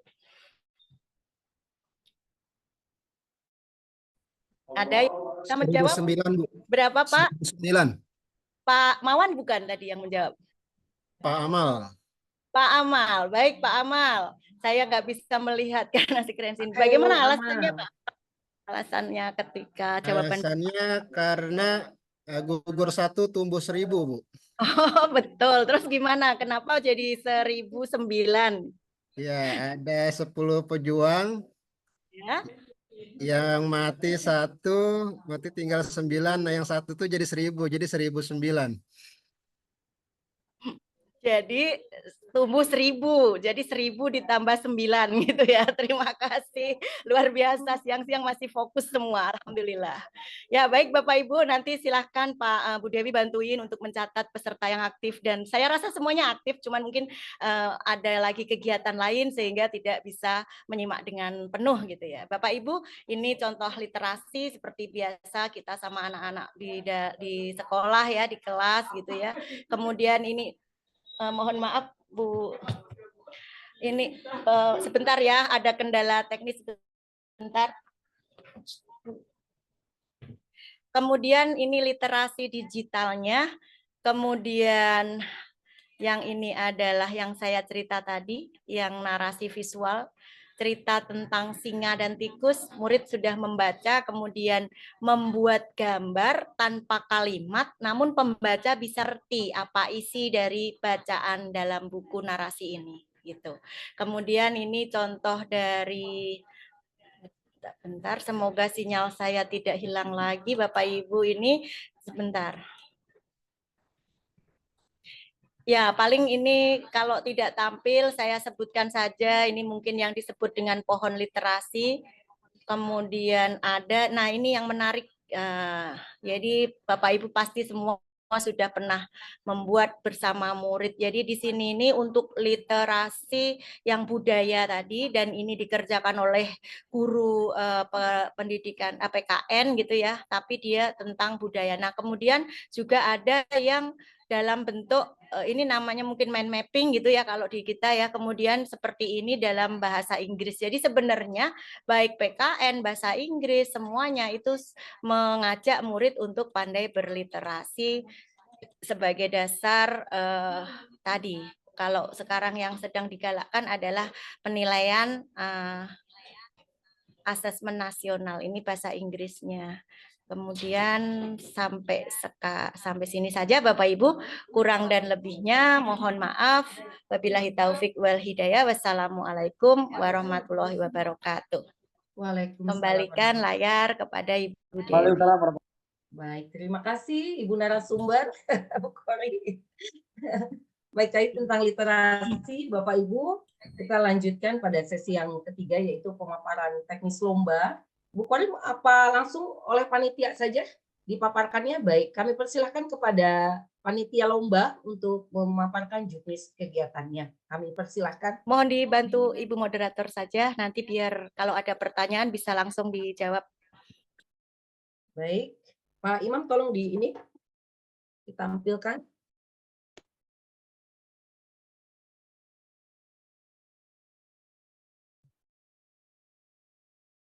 Oke. Ya Bu, ditampilkan. Itu ada yang bertanya Bu, ada yang raise hand. Ibu Yaya Sofia, silahkan Bu. Nanti ada sesi tanya jawab Pak setelah ini. Iya. Belum ya, Bu? Belum boleh tanya. Iya, nanti setelah ini ya Bu. Nanti kita Oh, baik, buka Bu. sesi tanya Makasih. jawab. Baik. Pak Imam atau Pak Imam yang akan memaparkan juknis kegiatan, kami persilakan langsung saja Pak Imam. Oke, baik. Bapak Ibu guru dan juga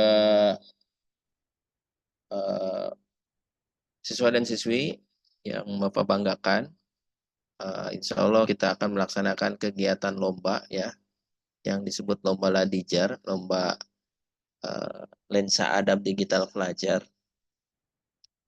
Sebentar saya sedang izin share screen dulu ya.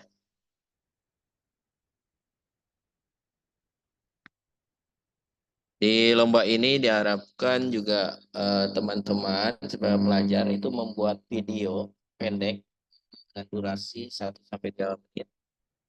Atau bisa juga dalam bentuk poster digital. Formatnya, kriterianya sudah kita sampaikan di poster. Adapun isinya terkait dengan konten yang tadi, yang anti hoax ya, anti hoax. Kemudian juga bisa dalam bentuk yang hati-hati dalam bermedia sosial, sama seperti yang tadi disampaikan di film tadi ya. Itu kemudian rekan-rekan menguploadnya di YouTube masing-masing atau di IG masing-masing dengan mengirimkan linknya saja ke kami. Jadi cukup linknya yang dikirim ke kita. Ya, kemudian ada syarat yang lain yaitu dengan mencantumkan hashtag komunitas guru penggerak Provinsi Banten. Atau ada tambahan dari yang lain Bu Kori, Pak Nuadi? Jadi Ini seperti ada itu. tambahan Bapak Ibu yang akan mengikut sertakan murid-muridnya ya. Untuk informasi lomba ada tambahan apabila belum punya kartu OSIS ya karena masih kelas 10 maka digantikan dengan surat keterangan dari sekolah saja. Kemudian untuk peserta bisa hanya ikut satu jenis lomba atau dua-duanya. Kemudian untuk kategori poster, satu poster hanya satu peserta Bapak Ibu. Itu mungkin yang ditambahkan Pak Imam. Dilanjut lagi Pak Imam, silakan. Nah, di sini kita menyiapkan hadiah-hadiah yang menarik ya untuk adik-adik, juga sertifikat piagam penghargaan seperti itu. Untuk teman-teman, rekan Bapak Ibu guru, silakan diinformasikan ke putra didiknya di sekolah. Seperti itu. Mungkin tadi bisa